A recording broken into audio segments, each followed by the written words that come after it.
innovations. Second, providing strong impetus to growth and job creation. And third, strengthening macroeconomic stability. To service these focus areas in our journey to India at 100, we believe that the following 4 opportunities can be transformative during Amrit Kal. Economic empowerment of women. Deen Dayal Antyodaya Yojana National Rural Livelihood Mission has achieved remarkable success by mobilizing rural women into 81 lakh self-help groups. We will enable these groups to reach the next stage of economic empowerment through formation of large producer enterprises or collectives, with each having several thousand members and managed professionally. They will be helped with raw materials supply and for better design, quality, branding, and marketing of their products. Through supporting these policies, they will be enabled to scale up their operations to serve the large consumer markets, as has been the case with the several startups growing into unicorns. PM Vishwakarma Kaushal Samman, PM Vikas. For centuries, traditional artisans and craftspeople who work with their hands using tools have brought renown for India. They're generally referred to as Vishwakarma. The art and the handicraft created by them represents the true spirit of Atmanirbhar Bharat. For the first time, a package of assistance for them has been conceptualized. The new scheme will enable them to improve the quality, scale, and reach of their products, integrating them with the MSME value chain. The components of this scheme will include not only financial support, but also access to advanced skill training, knowledge of modern digital techniques, and efficient green technologies, brand promotion, linkage with local and global markets, digital payments, and social security. This will greatly benefit the scheduled castes, scheduled tribes, OBCs, women, and people belonging to the weaker sections. Tourism. The country offers immense attraction for domestic as well as foreign tourists. There is a large potential to be tapped in tourism. The sector holds huge opportunities for jobs and entrepreneurship for youth in particular. Promotion of tourism will be taken up on mission mode with active participation of states, convergence of government programs, and public-private partnerships. Green growth. We are implementing many programs for green fuel, green energy, green farming, green mobility, green buildings, and green equipment, and policies for efficient use of energy across various economic sectors. These green growth efforts help in reducing carbon intensity of the economy and provides for large-scale green job opportunities.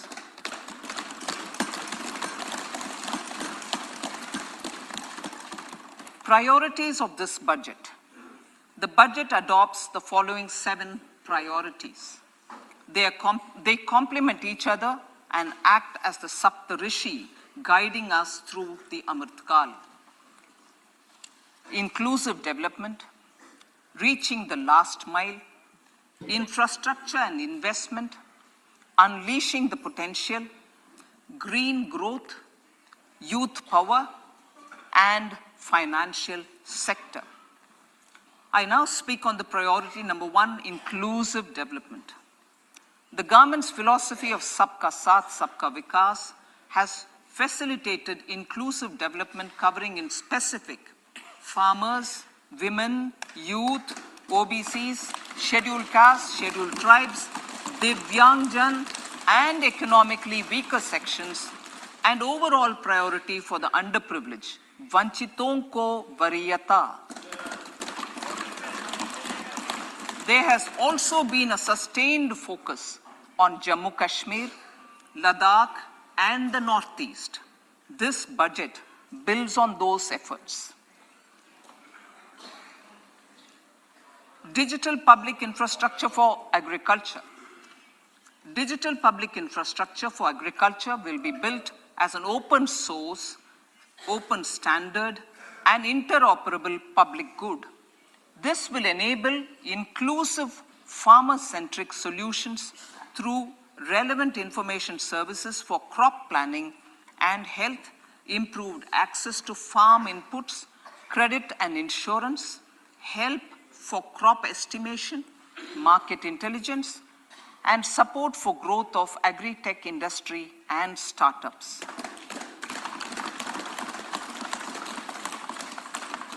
An agriculture accelerator fund.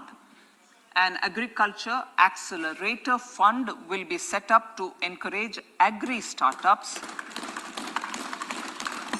by young entrepreneurs in rural areas. The fund will aim at bringing innovative and affordable solutions for challenges faced by farmers. It will also bring in modern technologies to transform agricultural practices, increase productivity and profitability. To enhance the productivity of extra long staple cotton, we will adopt a cluster-based and value chain approach through public-private partnerships. This will mean collaboration between farmers, state, and industry for input supplies, extension services, and market linkages.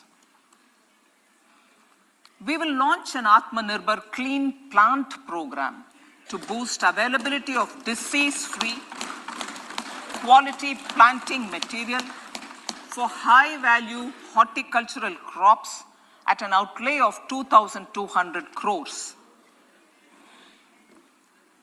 Global hub for millets, which are Sri Anna. India is the forefront.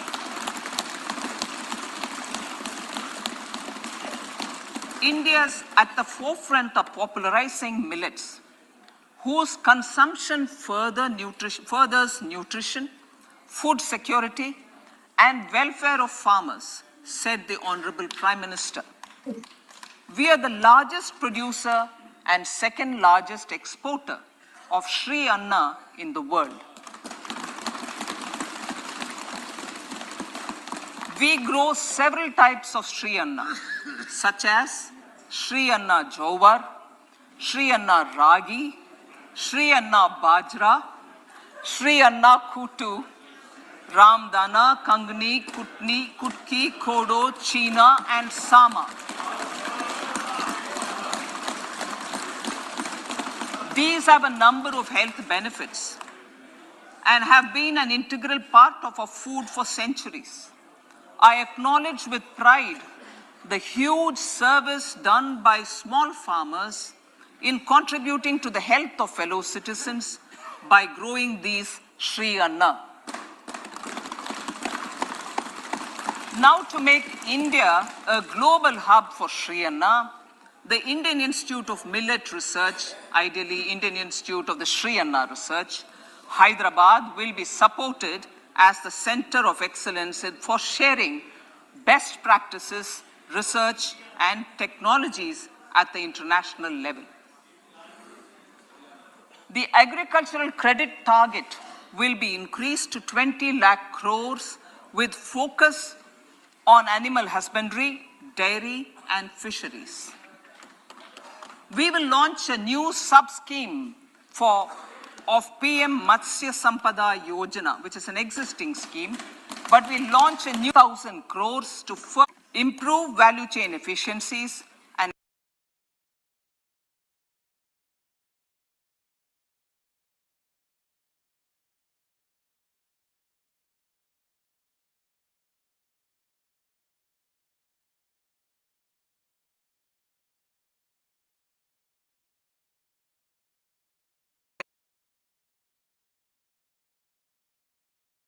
Samriddhi.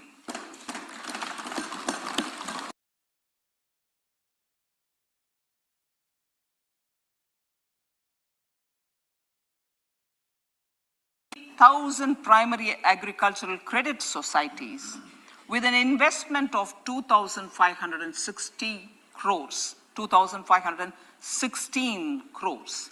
In consultation with all the stakeholders and the states, model bylaws for PACS were formulated, enabling them to become multi-purpose PACS. A national cooperative database is being prepared for countrywide mapping of cooperative societies. With this backdrop, we will implement a plan to set up massive decentralized storage capacity.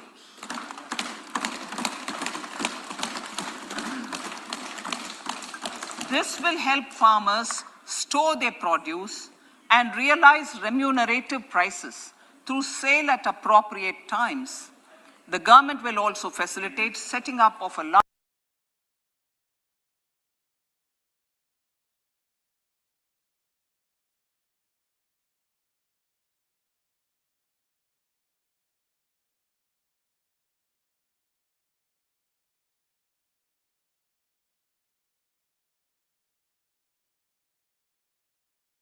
cooperative societies in uncovered health, education, and skilling. 157 new nursing colleges will be established in co-location. 57 medical colleges established since 2014.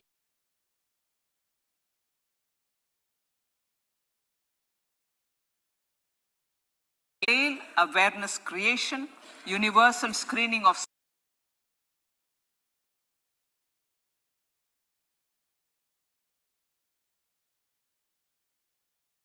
seven areas and counseling through collaborative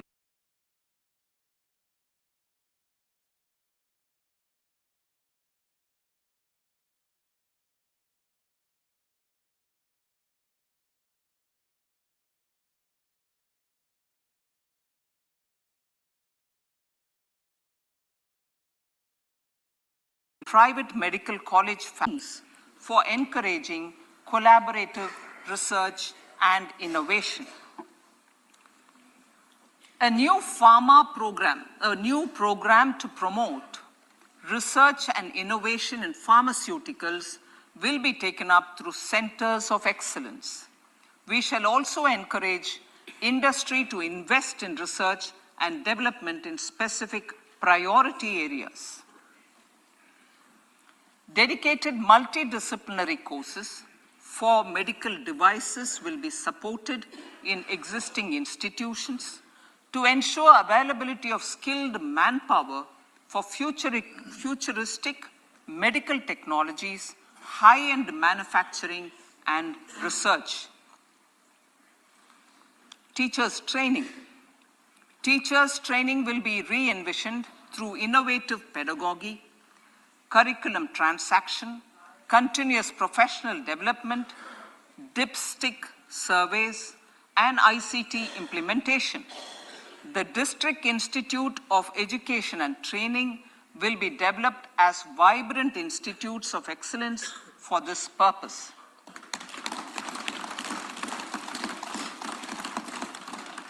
National Digital Library for Children and Adolescents. A National Digital Library for Children and Adolescents will be set up for facilitating availability of quality books across geographies, languages, genres, and levels, and device-agnostic accessibility. States will be encouraged to set up physical libraries for them at panchayat and ward levels and provide infrastructure for accessing the national digital library resources. Additionally, to build a culture of reading and to make up for pandemic time learning loss, the National Book Trust, the Children's Book Trust, and other sources will be encouraged to provide and replenish non-curricular titles in regional languages and in English to these physical libraries. Collaboration with NGOs that work in literacy will also be a part of this initiative to inculcate financial literacy. Financial sector regulators and organizations will be encouraged to provide age-appropriate reading material to these libraries. I move to priority 2, reaching the last mile. Prime Minister Vajpayee's government had formed the Ministry of Tribal Affairs and the Department of Development of Northeast Region to provide a sharper focus to the objective of reaching the last mile. Our government has formed the ministries of Ayush, Fisheries, Animal Husbandry and Dairying, Skill Development, Jal Shakti and Cooperation.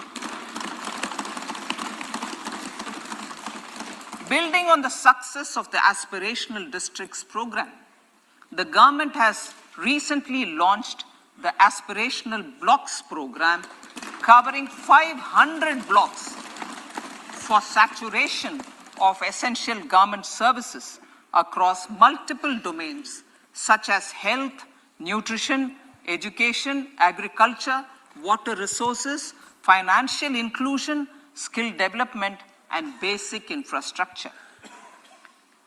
Manya Speaker, sir, Pradhan Mantri PVTG, which is Primitive Vulnerable Tribal Groups Development Mission, is being launched. To improve socio-economic conditions of the particularly vulnerable tribal groups, the PVTGs as we refer them to, Pradhan Mantri PVTG Development Mission will be launched. This will saturate PVTG families and habitations with basic facilities such as safe housing, clean drinking water and sanitation, improved access to education, health, nutrition, road and telecom connectivity, and sustainable livelihood opportunities. An amount of 15,000 crores will be made available to implement the mission in the next 3 years under the Development Action Plan for the Scheduled Tribes. Ekalavya Model Residential Schools.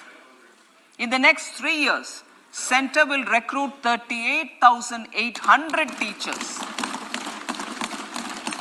and support staff for the 740 Ekalavya Model Residential Schools, which is serving 3.5 lakh tribal students.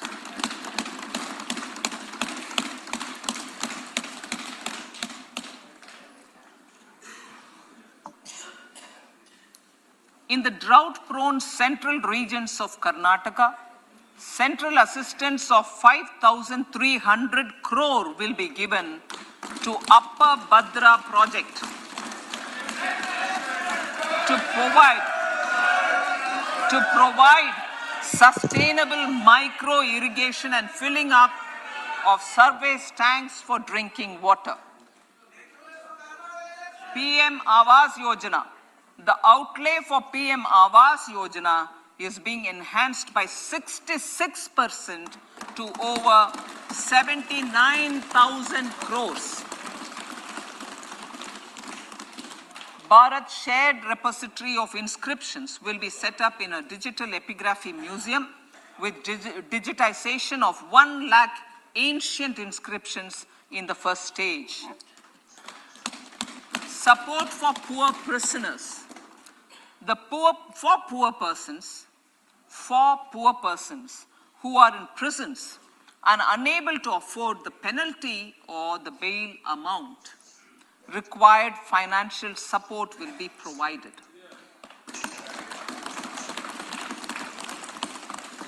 Priority number 3, infrastructure and investment. Investments in infrastructure and productive capacity have a large multiplier impact on growth and employment. After the subdued period of the pandemic, private investments are growing again. the budget takes the lead once again to ramp up the virtuous cycle of investment and job creation. Honorable Speaker, sir, the capital investment outlay is being increased steeply for the third year in a row by 33% to 10 lakh crores, which would be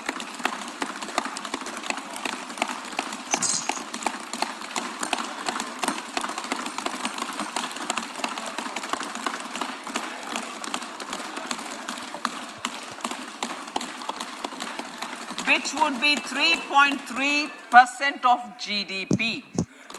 This will almost be 3 times the outlay made in 2019-20.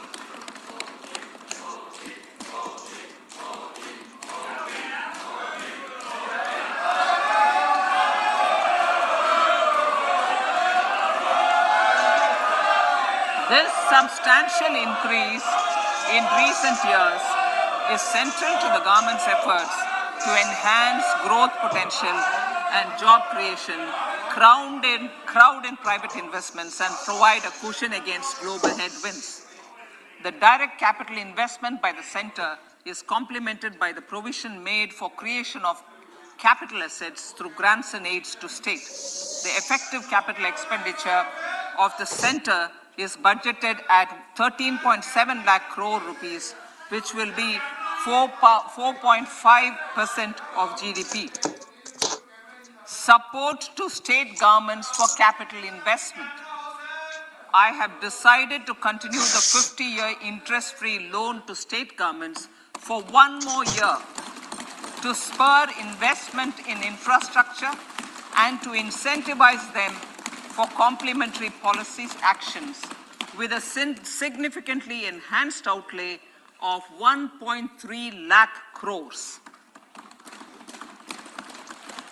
The newly established Infrastructure Finance Secretariat will assist all stakeholders for more private investment in infrastructure, including railways, roads, urban infrastructure, and power, which are predominantly depend on public resources. The harmonized master list of infrastructure will be reviewed by an expert committee for recommending the classification and financing framework suitable for Amrit Kal. A capital outlay, I'm talking about railways now, sir, Honorable Speaker, railways. A capital outlay of 2.40 lakh crores has been provided for the railways. This is the highest ever outlay this highest ever outlay is about 9 times the outlay made in 2013-14. 100 critical transport infrastructure projects for last and first mile connectivity for ports, coal, steel, fertilizer, and food grain sectors have been identified. They will be taken up on priority with investment of 75,000 crores, including 15,000 crore from private sources.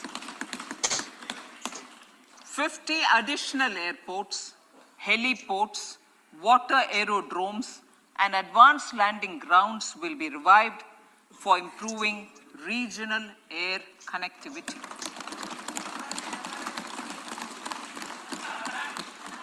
Sustainable cities for tomorrow.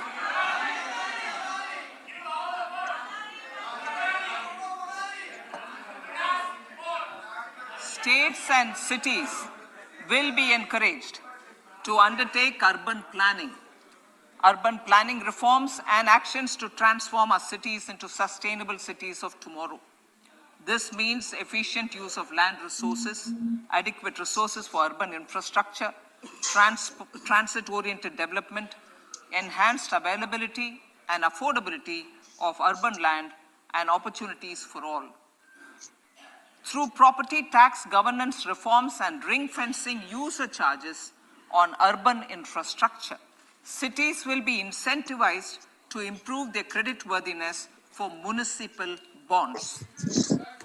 Like the RIDF An urban infrastructure development fund will be established through use of priority sector lending shortfall. This will be managed by the National Housing Bank and will be used by public agencies to create urban infrastructure in Tier 2 and Tier 3 cities. States will be encouraged to leverage resources from the grants of the 15th Finance Commission as well as existing schemes to adopt appropriate user charges while accessing the UIDF. We expect to make available 10,000 crore rupees per annum for this purpose. All cities and towns will be enabled for 100% mechanical desludging of septic tanks and sewers to transition from manhole to machine hole mode.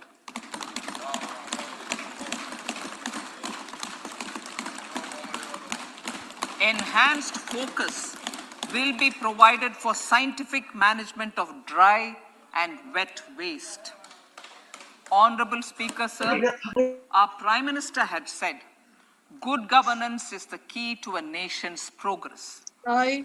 Our government is committed to providing a transparent and accountable administration which works for the betterment and welfare of common citizens. Mission Karma Yogi. Under Mission Karma Yogi, center, states and the union territories are making and implementing capacity building plans for civil servants. The government has also launched an integrated online training platform, I Got Karma Yogi, to provide continuous learning opportunities for lakhs of government employees to upgrade their skills and facilitate people-centric approach. Sir, for enhancing ease of doing business, more than 39,000 compliances have been reduced and more than 3,400 legal provisions have been decriminalized. For furthering the trust-based governance, we have introduced the Jan Vishwas Bill to amend 42 central acts. This budget proposes a series of measures to unleash the potential of our economy. Centers of Excellence for Artificial Intelligence. For realizing the vision of Make AI in India and Make AI Work for India, 3 centers of excellence for artificial intelligence will be set up in top educational institutions. Leading industry players will partner in conducting interdisciplinary research, develop cutting-edge applications, and scalable problem solutions in the areas of agriculture, health, and sustainable cities. This will galvanize an effective AI ecosystem and nurture quality human resources in the field. National Data Governance Policy. To unleash innovation and research by startups and academia, a national data governance policy will be brought out. This will enable access to anonymized data. The KYC process will be simplified, adopting a risk-based instead of one-size-fits-all approach. The financial sector regulators will also be encouraged to have a KYC system fully amenable to meet the needs of digital India. One-stop solution for identity and address updating. A one-stop solution for reconciliation and updating of identity and address of individuals maintained by various government agencies, regulators, and regulated entities will be established using DigiLocker service and Aadhaar as foundational identity. Speaker, sir, common business identifier for the business establishments required to have a permanent account number. The PAN will be used as the common identifier for all digital systems of specified government agencies. This will bring ease of doing business, and it will be facilitated through a legal mandate. For obviating the need for separate submission of same information to different government agencies, a system of unified filing process will be set up. Such filing of information or return in simplified forms on a common portal will be shared with other agencies as per the filer's choice. Vivad se Vishwas 1. Relief for MSMEs. In cases of failure by MSMEs to execute contracts during the COVID period, 95% of the forfeited amount relating to the bid or performance security will be returned to them by government and government undertakings. This will provide relief to the MSMEs. Vivad se Vishwas 2. Settling contractual disputes. To settle contractual disputes of government and government undertakings, wherein arbitral award is under challenge in a court, a voluntary settlement scheme with standardized terms will be introduced. This will be done by offering graded settlement terms depending on pendency level of the dispute. The state support mission of Niti Aayog will be continued for 3 years for our collective efforts towards national priorities. Result-based financing. To better allocate scarce resources for competing development needs, the financing of select schemes will be changed on a pilot basis from input-based to result-based. E-courts. For efficient administration of justice, Phase 3 of e-courts projects Phase 3 of the e-courts project will be launched with an outlay of 7,000 crores. Fintech services in India have been facilitated by our digital public infrastructure, including Aadhaar, PM Jan Dhan Yojana, Video, KYC, India Stack, and UPI. To enable more fintech innovative services, the scope of documents available in DigiLocker for individuals will be expanded.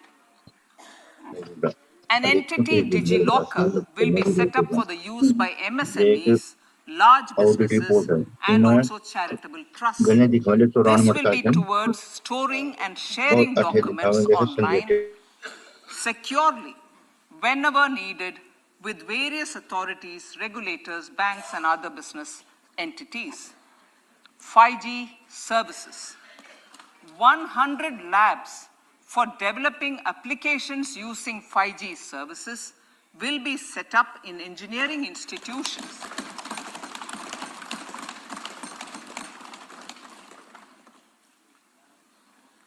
To realize a new range of opportunities, business models, and employment potential, the labs will cover, among others, applications such as smart classrooms, precision farming, intelligent transport systems, and healthcare applications.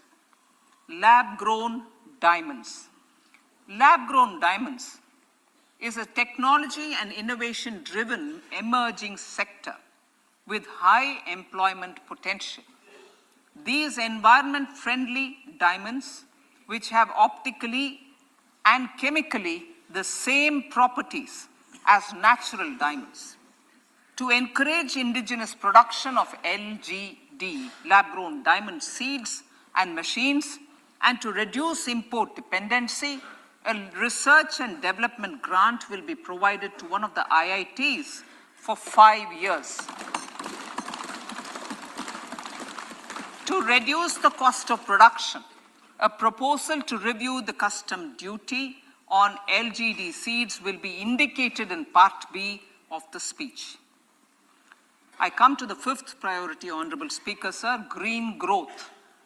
Honorable Prime Minister has given a vision for life or lifestyle for environment to spur a movement of environmentally conscious lifestyle.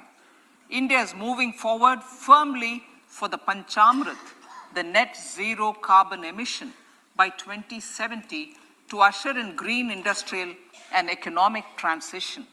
This budget builds on our focus on green growth.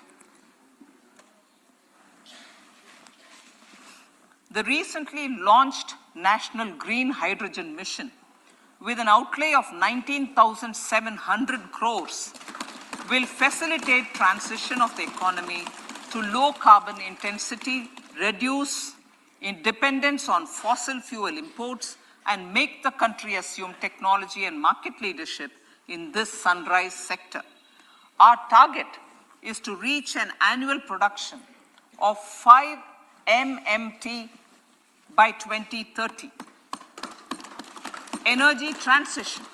This budget provides for 35,000 crores for priority capital investment towards energy transition and net zero objectives and energy security by Ministry of Petroleum and Natural Gas.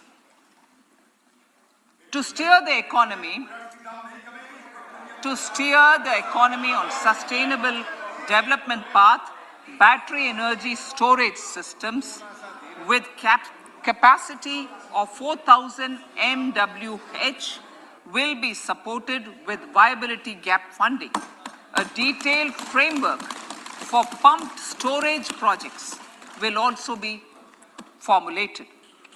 Renewable energy evacuation. The interstate transmission system for evacuation and grid integration of 13 gigawatt renewable energy from Ladakh will be constructed with investment of 20,700 crore, including central support of 8,300 crores. Green credit program. For encouraging behavioral change, a green credit program will be notified under the Environment Protection Act. This will incentivize environmentally sustainable and responsive actions by companies, individuals, and local bodies, and help mobilize additional resources for such activities. PM Program for Restoration, Awareness, Nourishment, and Amelioration of Mother Earth, PM Pranam, will be launched to incentivize states and union territories to promote alternative fertilizers and balanced use of chemical fertilizers. Go Bardhan scheme. 500 new waste to wealth plants under Go Bardhan, galvanizing organic bio-agro resources done. Go Bardhan scheme will be established for promoting circular economy. These will include 200 compressed biogas plants, including 75 plants in urban areas, and 300 community or cluster-based plants at a total investment of 10,000 crores. I will refer to this in Part B also. In due course, a 5% CBG mandate will be introduced for all organizations marketing natural and biogas. For collection of biomass and distribution of biomanure, appropriate fiscal support will also be provided. Bharatiya Prakritik Kheti Bio-Input Resource Centers. Over the next 3 years, we will facilitate 1 crore farmers to adopt natural farming. For this, Honorable Speaker, 10,000 bio-input resource centers will be set up, creating a national level distributed micro-fertilizer and pesticide manufacturing network. Mishti.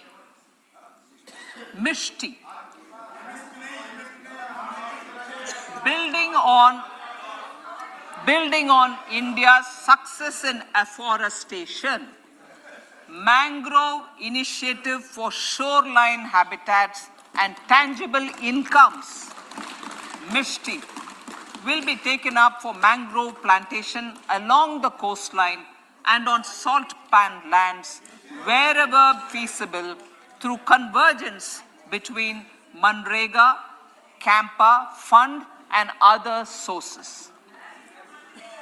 Amrit Dharohar. Wetlands are vital ecosystems which sustain biological diversity. In his latest Mann Ki Baat, the Prime Minister said, now, I quote, now the total number of Ramsar sites in our country has increased to 75, whereas before 2014, there were only 26, unquote. Local communities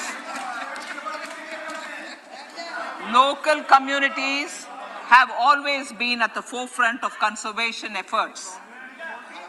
The government will promote their unique conservation values through Amrit Dharohar, a scheme that will be implemented over the next 3 years to encourage optimal use of wetlands and enhance biodiversity, carbon stock, ecotourism opportunities, and income generation for local communities. Coastal shipping.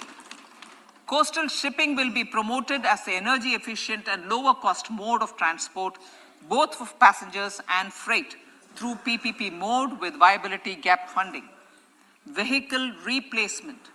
Vehicle replacement is an important continuing policy, replacing the old political,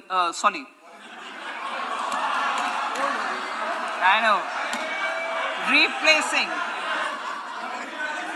absolutely, thank you. Replacing old polluting vehicles. May be applicable, right? Replacing old polluting vehicles is an important part of greening our economy. In furtherance of the vehicle scrapping policy mentioned in Budget 21-22, I have allocated adequate funds to scrap old vehicles of the central government.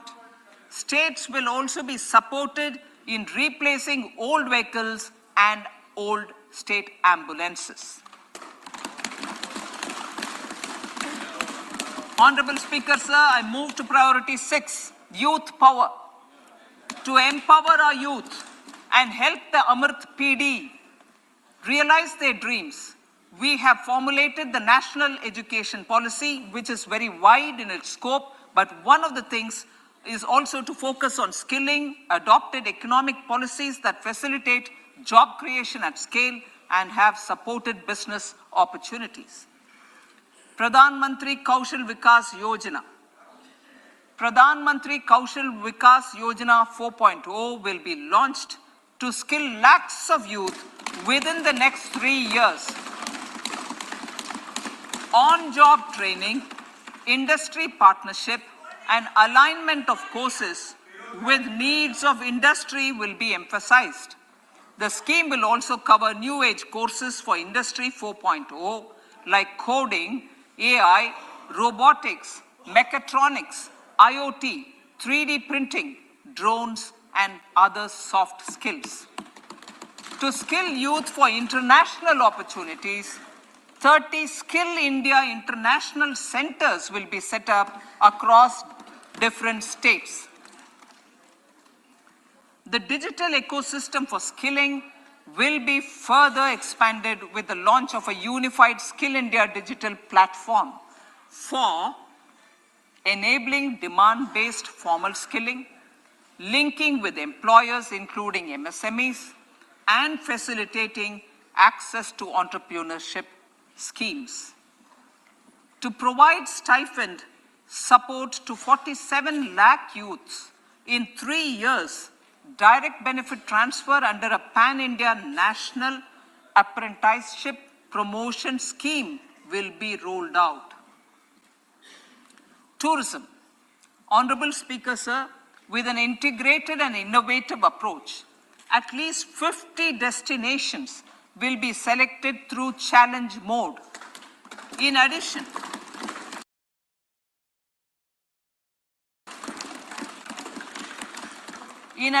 connectivity, tourist guides, high standards for food streets and tourist security, all the relevant aspects would be made available on an app to enhance tourist experience.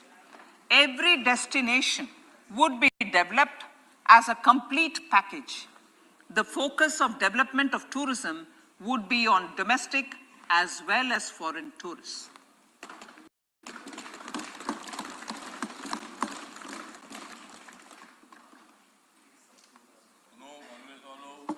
Sector-specific skilling and entrepreneurship development will be dovetailed to achieve the objectives of Dekho Apna Desh initiative.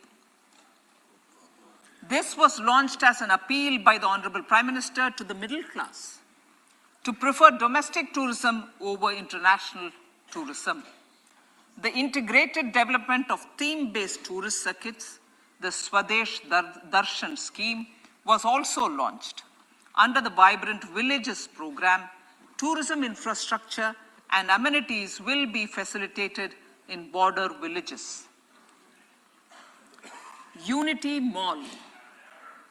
States will be encouraged to set up a Unity Mall in their state capital or most prominent tourism center or the financial capital for promotion and sale of their one district, one product and GI products and other handicraft products, and for providing space for such products of all other states as well. Sir, priority number 7, financial sector. Our reforms in the financial sector and innovative use of technology have led to financial inclusion at scale, better and faster service delivery, ease of access to credit, and participation in financial markets. This budget proposes to further these measures. Credit guarantee for MSMEs. Last year, I proposed revamping of the credit guarantee scheme for the MSMEs. I am happy to announce that the revamped scheme will take effect from 1st April 2023 through infusion of 9,000 crores in the corpus. This will enable additional collateral-free guaranteed credit of 2 lakh crores of rupees. Further, the cost of credit will be reduced by about 1%. A national financial information registry will be set up to serve as the central repository of financial and ancillary information. This will facilitate efficient flow of credit, promote financial inclusion, and foster financial stability. A new legislative framework will govern this credit public infrastructure and will be designed in consultation with the RBI. To meet the needs of Amritkal and to facilitate optimum regulation in the financial sector, public consultation, as necessary and feasible, will be brought to the process of regulation making and issuing subsidiary directions. To simplify, to ease,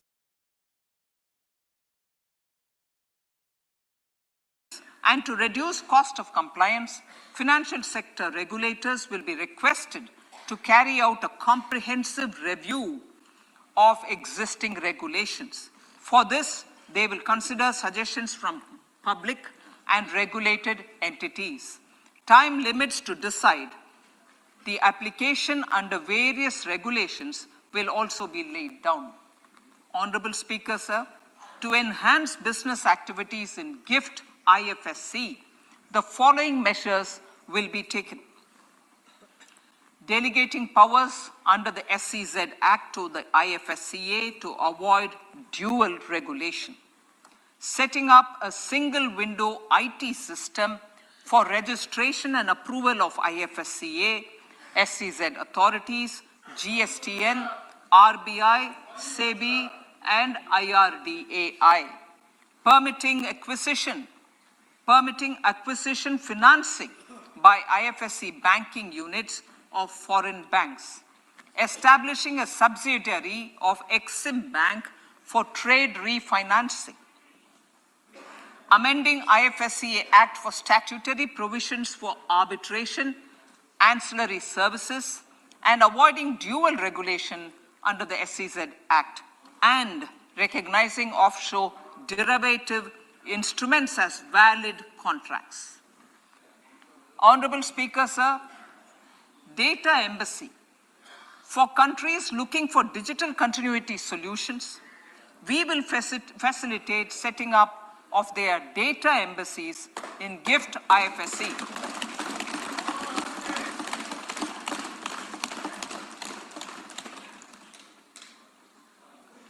Improving governance and investor protection in banking sector. To improve bank governance and enhance investors' protection, certain amendments to the Banking Regulation Act, the Banking Companies Act, and the Reserve Bank of India Act are being proposed.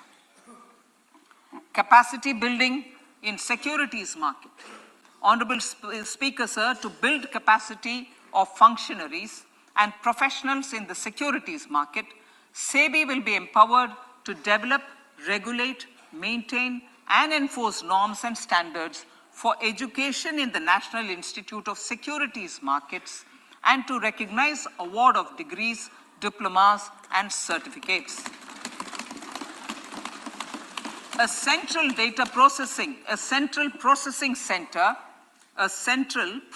center will be set up for faster response to companies through centralized handling of various forms filed with field officers under the Companies Act. Reclaiming of shares and dividends. For investors to reclaim unclaimed shares and unpaid dividends from the Investor Education and Protection Fund Authority with ease,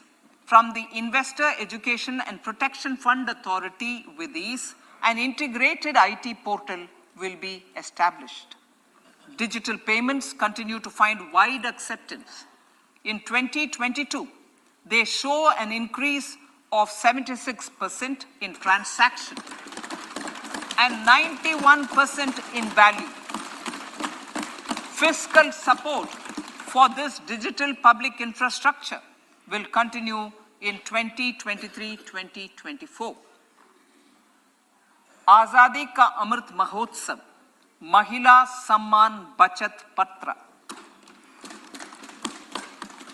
For commemorating Azadi Ka Amrit Mahotsav, a one-time new small savings scheme, Mahila Samman Savings Patra or Savings Certificate, Mahila Samman Savings Certificate will be made available for a 2-year period up to March 2025. This will offer deposit facility up to 2 lakh in the name of a woman or girls for a tenure of 2 years at fixed interest rate of 7.5% with partial withdrawal option. Senior citizens. The maximum deposit limit for senior citizens savings scheme will be enhanced from 15 lakh to 30 lakhs of rupees.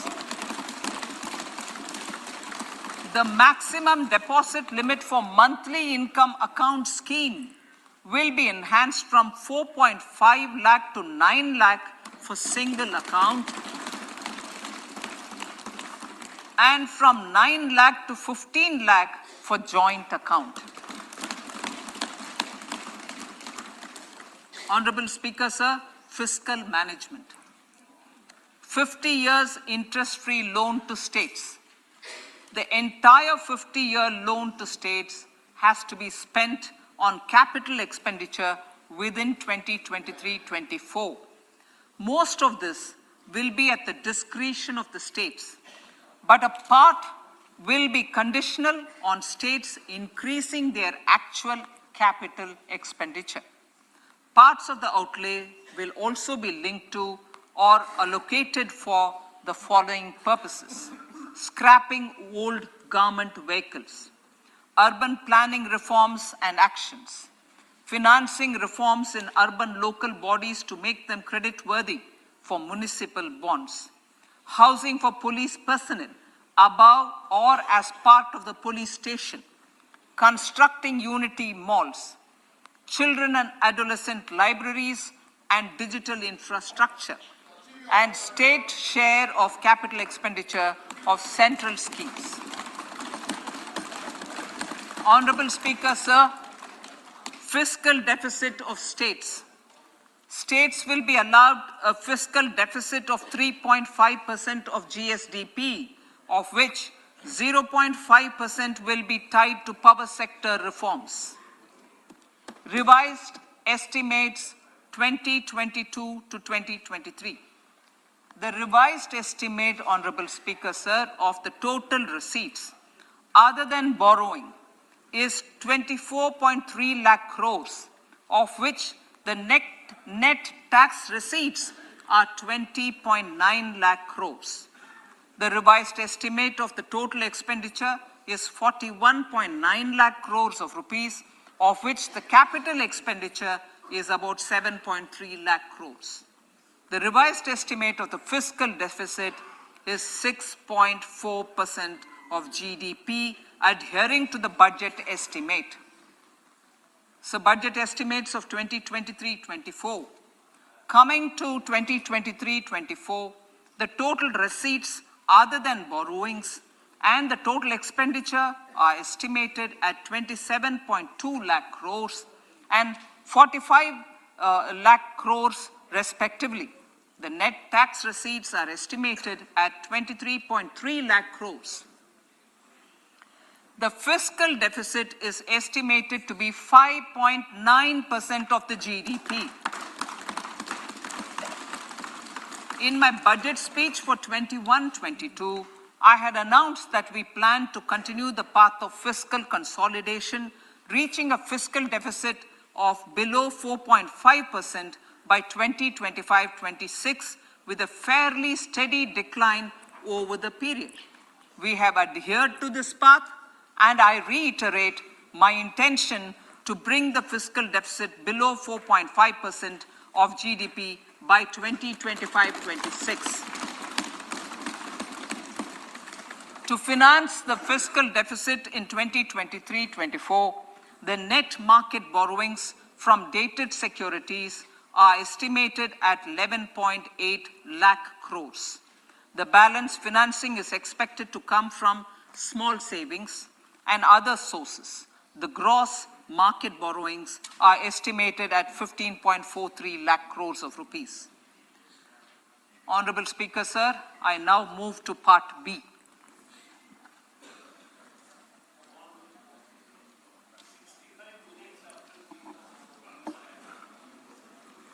Indirect taxes. My indirect tax proposals will aim to promote exports, boost domestic manufacturing, enhance domestic value addition, encourage green energy and mobility. A simplified tax structure with fewer tax rates helps in reducing compliance burden and improving tax administration. I propose to reduce the number of basic customs duty rates on goods other than textiles and agriculture from 21 to 13. As a result, there are minor changes in the basic custom duties, cesses and surcharges on some items including toys, bicycle, automobiles and naphtha. Green mobility. To avoid cascading of taxes on blended compressed natural gas, I propose to exempt excise duty on GST paid compressed biogas contained in it. To further provide impetus to green mobility, customs duty exemptions is being extended to import of capital goods and machinery required for manufacture of lithium-ion cells for batteries used in electrical vehicles as well. Electronics. As a result of various initiatives of the government, including phased manufacturing program, mobile phone production in India has increased from 5.8 crore units valued at about 18,900 crore in 2014-15 to 31 crore units valued at 2,75,000 crore in the last financial year. To further deepen domestic value addition in manufacturing of mobile phones, I propose to provide relief to customs duty. I propose to provide relief in customs duty on import of certain parts and inputs like camera lens and continue the concessional duty on lithium-ion cells for batteries for another year. Similarly, to promote value addition in manufacture of televisions, I propose to reduce the basic customs duty on parts of open cells of TV panels to 2.5%. Electrical. To rectify inversion of duty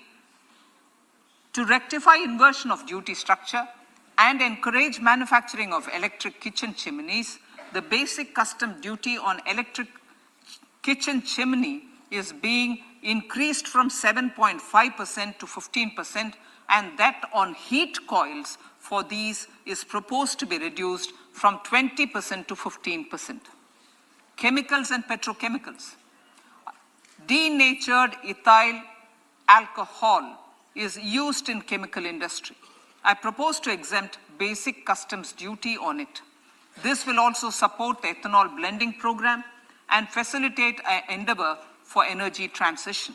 Basic customs duty is also being reduced on acid-grade fluorospar from 5% to 2.5% to make the domestic fluorochemicals industry competitive.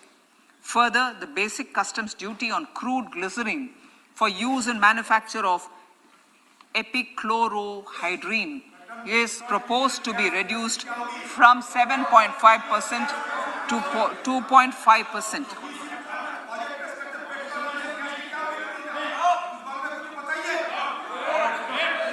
Marine products. In the last financial year, marine products recorded the highest export growth, benefiting farmers in the coastal states of the country. To further enhance the export competitiveness of marine products, particularly shrimps, duty is being reduced on key inputs for domestic manufacture of shrimp feed. India is a global leader, as I said in Part A, in cutting and polishing of natural diamonds, contributing about 3/4 of the global turnover by value. With the depletion of deposits of natural diamonds, the industry is moving towards lab-grown diamonds, and it holds huge promise. To seize this opportunity, I propose to reduce the basic customs duty on seeds used in their manufacture. Customs duties on dore and bars of gold and platinum were increased earlier this fiscal. I propose to increase the duties on articles made therefrom to enhance the duty differential. I also propose to increase the import duty on silver doors, bars, and articles to align them with that on gold and platinum. To facilitate availability of raw materials for the steel sector, exemptions from basic custom duty on raw materials for manufacture of CRGO steel, ferrous scrap, and nickel cathode is being continued.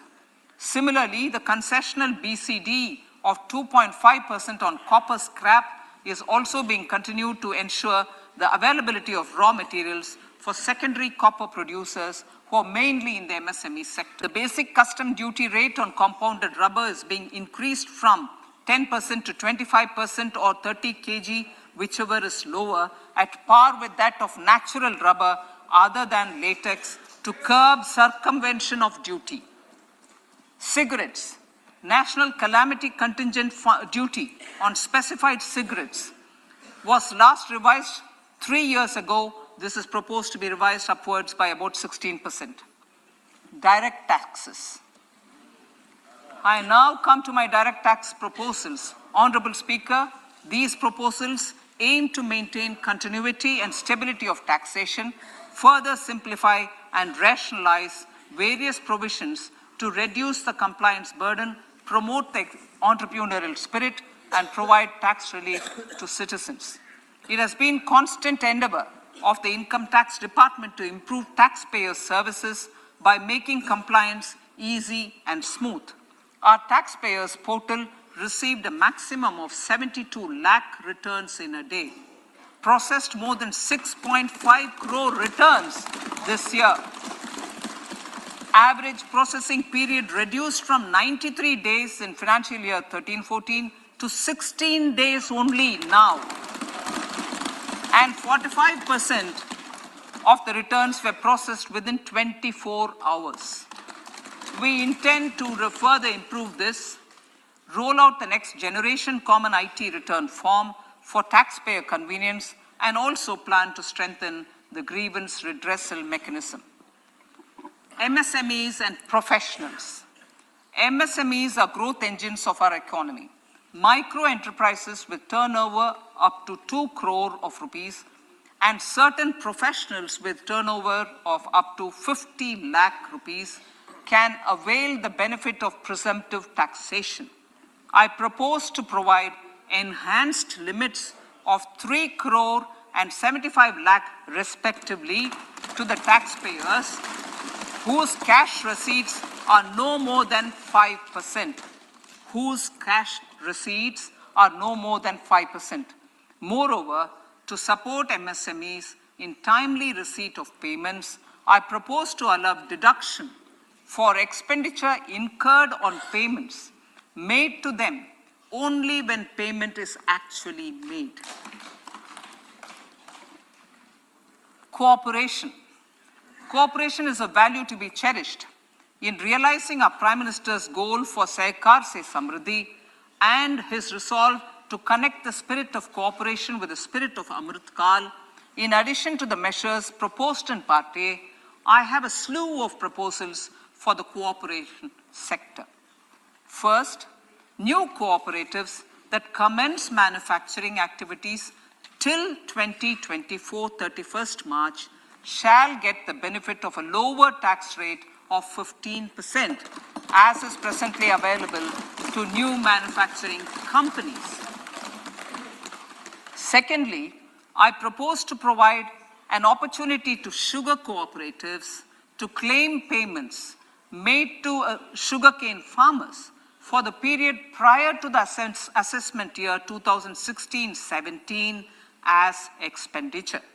This is expected to provide them a relief of almost 10,000 crores. Thirdly, I am providing a higher limit of 2 lakh per member for cash deposits to loans in cash by primary agricultural cooperative societies and primary cooperative agriculture and rural development banks. I repeat that. Thirdly, I am providing a higher limit of 2 lakh per member for cash deposits to and loans in cash by primary agricultural cooperative societies and primary cooperative agricultural and rural development banks. Similarly, a higher limit of 3 crore for TDS on cash withdrawal is being provided to cooperative societies. Startups.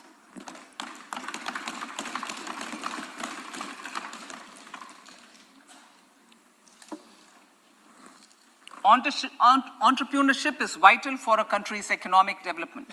We have taken a number of measures for startups and they have borne results. India is now the third largest ecosystem for startups globally and ranks second in innovation quality among middle-income countries.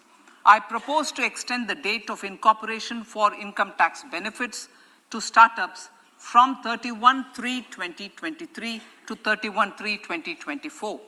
I further propose to provide the benefit of carry forward of losses on change of shareholding of startups from 7 years of incorporation to 10 years.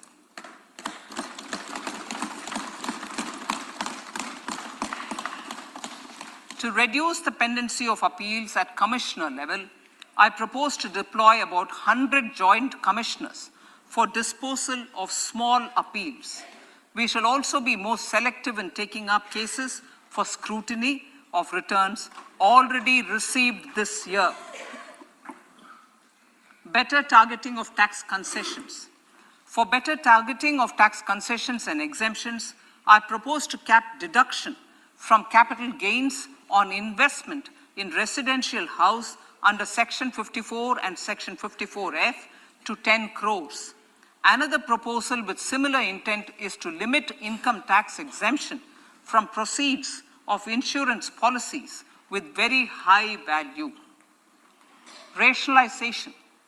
Honorable Speaker, sir, there are a number of proposals relating to rationalization and simplification. Income of authorities, boards, and commissions set up by statutes of union or state for the purpose of housing, development of cities, towns, and villages, and regulating and developing an activity or matter is proposed to be exempted from income tax. Other major measures in this direction are removing the minimum threshold of 10,000 for TDS and clarifying taxability relating to online gaming, not treating conversion of gold into electronic gold receipts and vice versa as capital gains, reducing the TDS rate from 30% to 20% on taxable portion of EPF withdrawals in non-PAN cases, and taxation on income for market-linked debentures. Other major proposals in the finance bill relate to the following: extension of period of tax benefits to funds relocating to IFSC, GIFT City till 31/3/2025, decriminalization under Section 276A of the Income Tax Act, allowing carry forward of losses on strategic disinvestment, including that of IDBI Bank, and providing EEE status to Agnivir Fund. Personal income tax.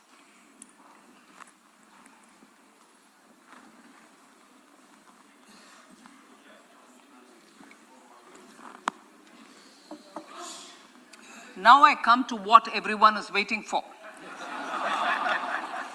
Personal income tax. I have 5 major announcements to make in this regard. These primarily benefit our hard-working middle class. The first one concerns rebate. Currently, those with income up to 5 lakh do not pay any income tax in both old and new regimes. I propose to increase the rebate limit to 7 lakhs in the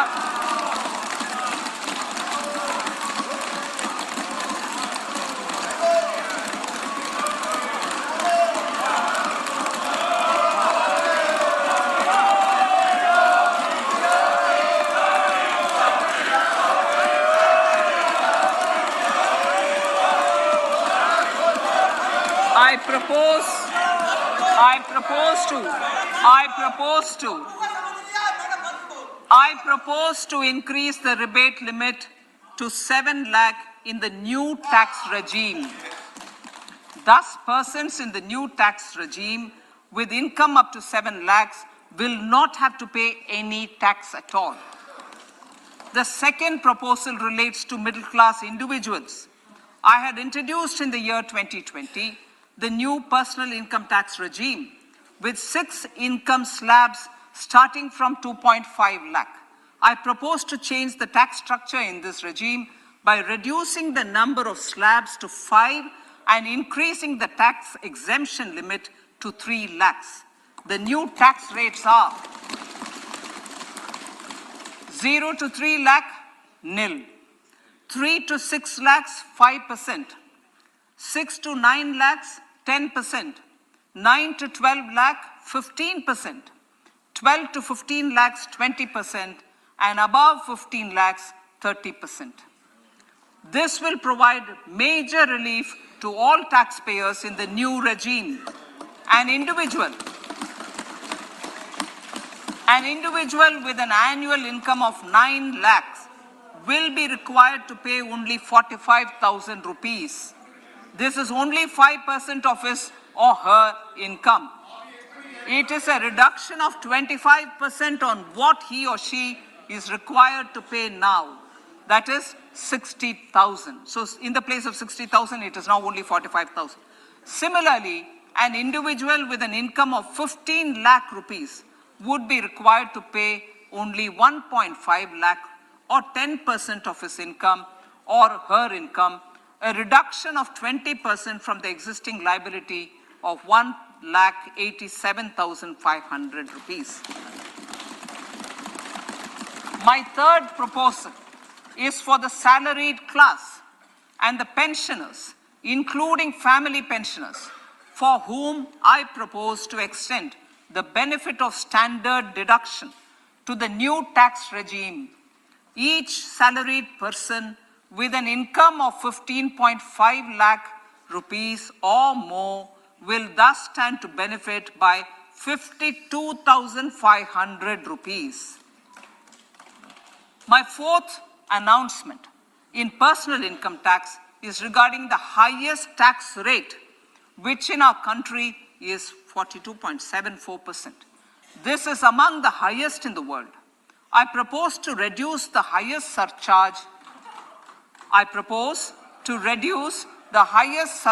rate from 37% to 25% in the new tax regime.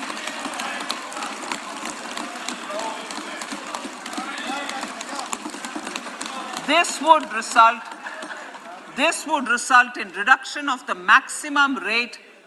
This would result in the reduction of the maximum tax rate to 39%.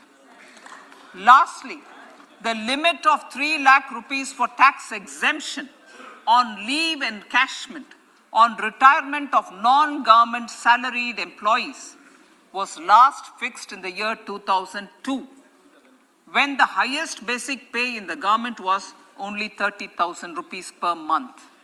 In line with the increase in the government salaries, I am proposing to increase this limit to 25 lakh rupees.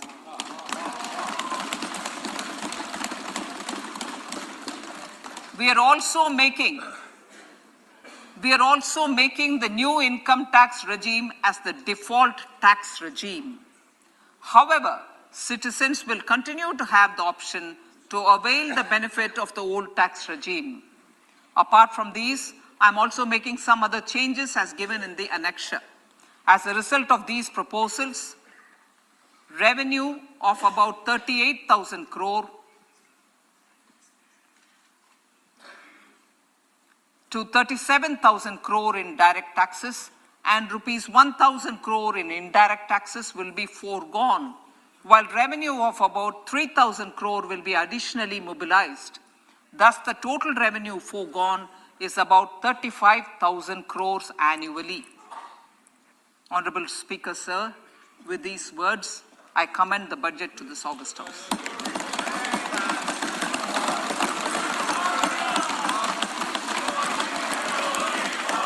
One hour, 25 minutes. Item number 1, माननीय item number 2, Shrimati Nirmala Sitharaman ji. Sir, with your permission, I lay on the table of the following statements under Section 3(1) of the Fiscal Responsibility Budget Management Act 2003, 1 medium-term fiscal policy cum fiscal policy strategy statement and macroeconomic framework statement.